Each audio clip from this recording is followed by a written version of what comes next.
एक बार की बात है, कई सालों पहले सोनापुर गांव में एक भयानक हवेली थी, जिसके बारे में तरह तरह की अफवाहें फैली थी। हर किसी का मानना था कि उस हवेली में कोई चुड़ैल का साया है। काफी बार गांव वालों को वहां पर चुड़ैल के होने का एहसास भी हुआ था। एक बार गांव के लोग गांव के चौराहे पर बैठकर सभी हवेली के बारे में बात कर रहे थे। अरे भैया, हवेली में भूत का साया है। मैंने खुद पेड़ों से फूलों को उड़ते हुए खुद हवेली में जाते हुए देखा है। अरे नहीं कर लो भैया, वहाँ भूत का नहीं, वहाँ पर चुड़ैल का साया है। मैंने 2 पायलों की आवाज सुनी है। अरे सुनील चचा, भूत चुड़ैल नहीं, वहाँ तो राक्षस है, राक्षस। मैंने देखा, मेरी गाय का दूध अपने आप निकलकर बर्तन में चला गया भैया, और फिर बर्तन हवेली में। बात तो सही है, मैंने भी हंसने की बहुत सी आवाजें सुनी हैं। जमींदार साहब, आपको हवेली और गांव के बीच में मजबूत दीवार बना देनी चाहिए।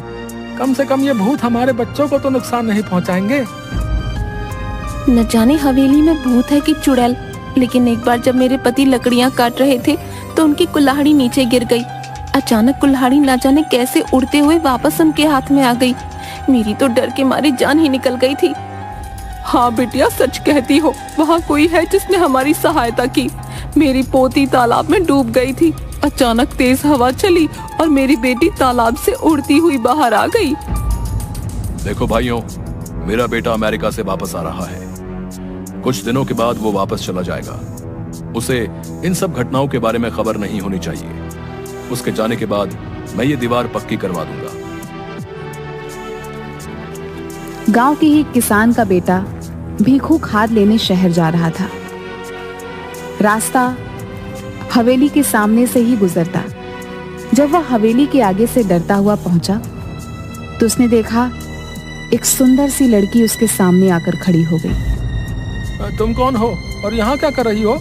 तुम्हें नहीं पता ये हवेली भूतिया है? यहाँ रहना खतरे से खाली नहीं।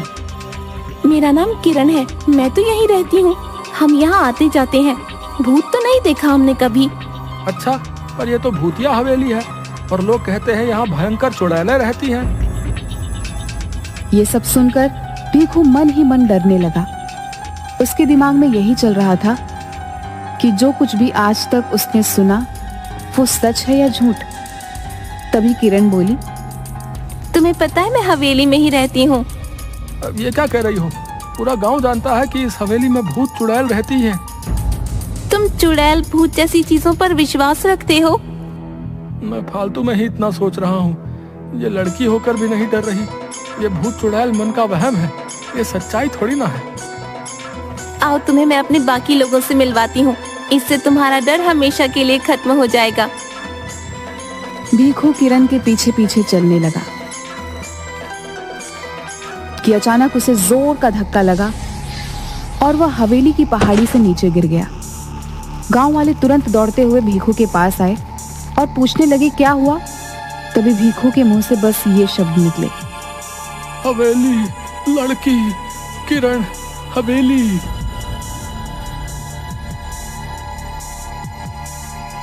अब तो गांव में डर का भयानक माहौल बन गया था। सबको विश्वास हो गया था कि हवेली में किसी किरण नाम की चुड़ैल का साया है जिसने भीखू को मार दिया है। इस घटना के अगले दिन ही जमींदार साहब का बेटा राजेश अपने दोस्त मयंक के साथ गांव आ रहा होता है।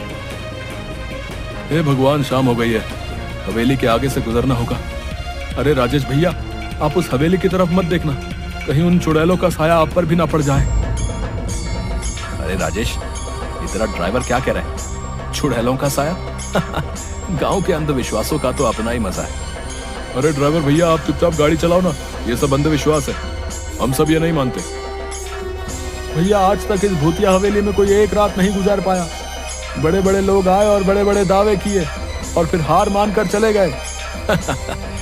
अरे हम पढ़े लिखे लोग हैं, अमेरिका से आए हैं, हम इन सब बातों को नहीं मानते। ये सब अंधविश्वास है। अगर हमें सचमुच भूत प्रेत देखने को मिल जाए तो इन छुट्टियों का मजा आ जाएगा। क्यों राजेश? क्या हुआ बिरजू? अरे ये गाड़ी के आगे इतने सारे फूल कैसे पड़े? लगता है किसी ने हमारा स्वागत करने के लिए रखे। तो यहाँ रुकना खतरे से खाली नहीं भैया। मैंने अभी अभी किसी को यहाँ से जाते हुए देखा है। ये सब हवेली की चुड़ैलों का काम है। अरे तुम गांव वाले भी कमाल हो, हैं? खुद ही सब कुछ करके शर्मिंदा हो जाते हो।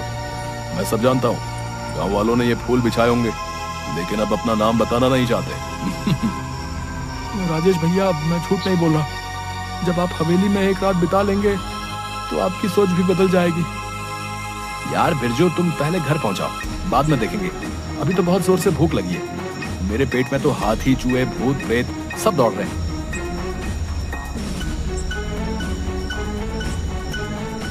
कुछ ही देर में दोनों दोस्त घर पहुंच जाते हैं और आराम से सो जाते हैं।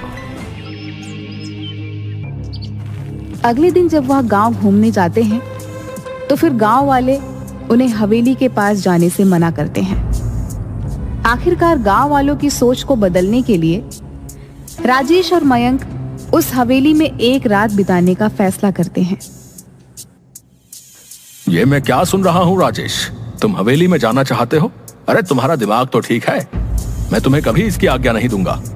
पिताजी, हम अमेरिका से पढ़कर आए हैं। हम ऐसे अंधविश्वासों को नहीं मानते। वैसे भी वो हवेली बहुत पुरानी है। हम उसे हेरिटेज होटल बनाना चाहते हैं। करोड़ों की प्रॉपर्टी है।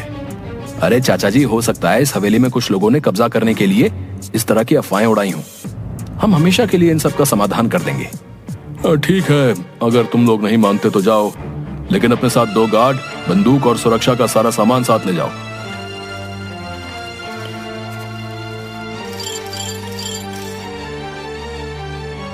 आप लोग सो जाइए, हम सब बाहर ही बैठे हुए हैं। कोई भी बात हो तो तुरंत आवाज दीजिएगा। राजेश, उठ यार, ये सब क्या हो रहा है? अबे ये पलंग हवा में कैसे उड़ रहा है? और ये गाने की आवाजें भी आ रही हैं। ये खुशबू, ये तो कमल के फूल की खुशबू है। लेकिन इस पुरानी हवेली में कमल का फूल कहां से आया? इतनी मीठी आवाज तो सिर्फ परियों की हो सकती है, भूत और राक्षस की नहीं। या फिर हम लोगों को डराने के लिए ये किया जा रहा है।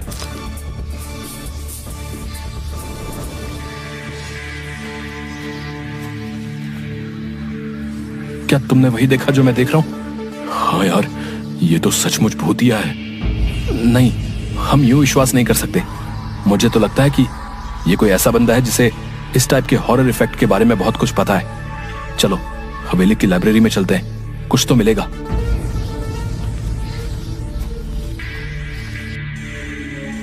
ये किताब दूसरी दुनिया की परियों की है, जो कभी कभी उस दुनिया से इस दुनिया में घूमने आया करती थी। 150 साल पहले यह हवेली उन्हीं परियों का अतिथि गृह हुआ करता था, जहां पर वे अपना समय बिताने आया करती थी। अतिथि गृह क्या होता है? Guest house. यानी कि हम लोग एक परियों के गेस्ट हाउस में हैं। वाह भाई, ये तो कमाल हो गया। मेरा ख्याल है हमें बिना आवाज किए चुपचाप देखना चाहिए कि असलियत क्या है, क्योंकि अभी तक हमें परियां नजर नहीं आई हैं।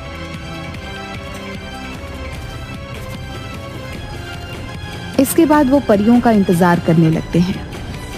तभी अचानक उनके सामने जादुई संगीत बजने लगता है और बहुत सारी परियां सामने प्रकट हो जाती हैं। मैं हुस्न परी हूँ।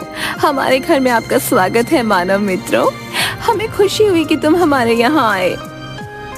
आप दोनों तो कितनी अच्छी हो, तो आप लोगों से लोग डरते क्यों हैं? इसका जवाब तो वही दे सकते हैं। क्या तुम दोनों को भूख लगी है? हाँ, भूख तो लगी है। जो खाना लाए थे वो तो कब का खा चुके हैं हम दोनों।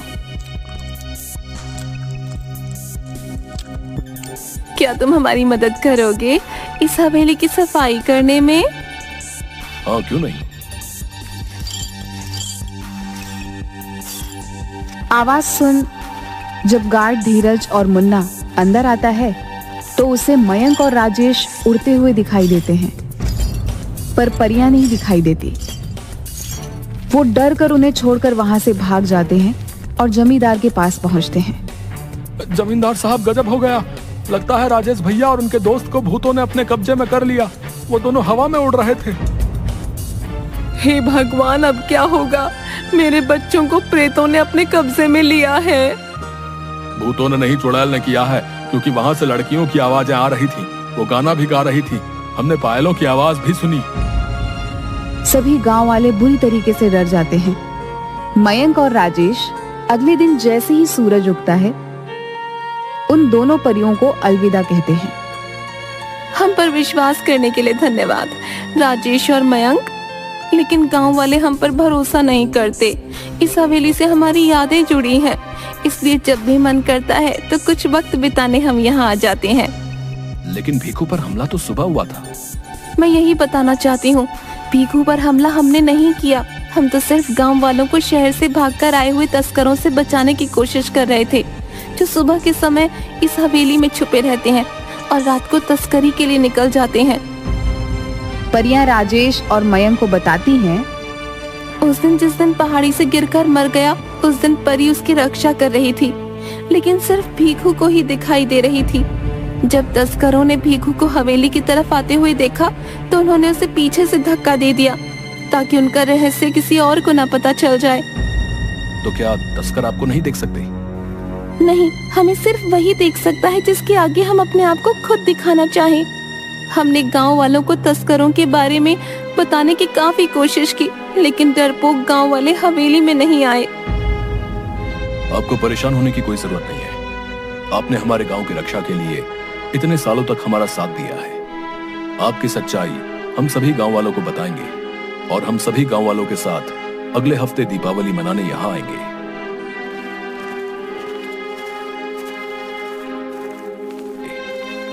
राजेश और मयंक सारी कहानी सबको बताते हैं। पुलिस को तस्करों की सूचना दे दी जाती है। पुलिस छापेमारी करती है और सभी तस्करों को गिरफ्तार कर लेती है। अरे आज तुम सब लोग हत्थे चढ़े हो। अब देखो इंस्पेक्टर टोंडे तुम लोगों के साथ क्या करता है। सबके नाक में दम करके रखा था। थानेदार साहब धन्यवाद वक्त से आने के लिए। आप इन सबको कड़ी से कड़ी सजा दिलवाइएगा। इन्होंने भीखू की हत्या भी की है। अरे ले चलो रे इन सबको गाड़ी में भर के। आप सब गांव वालों को अब इस हवेली से डरने की कोई जरूरत ना है। कुछ ना होते ये भूत प्रेत। समझदार बनो तुम सब राजेश और मयंक की तरह। गांव वालों को राजेश की बात पर भरोसा होने लगता है।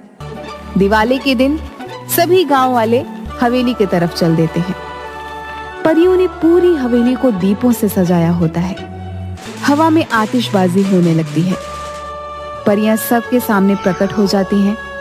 परियों को देखकर सभी बहुत खुश होते हैं और उनके साथ मिलकर दिवाली मनाते हैं। इसके बाद सभी हंसी खुशी से गांव में रहने लगते हैं।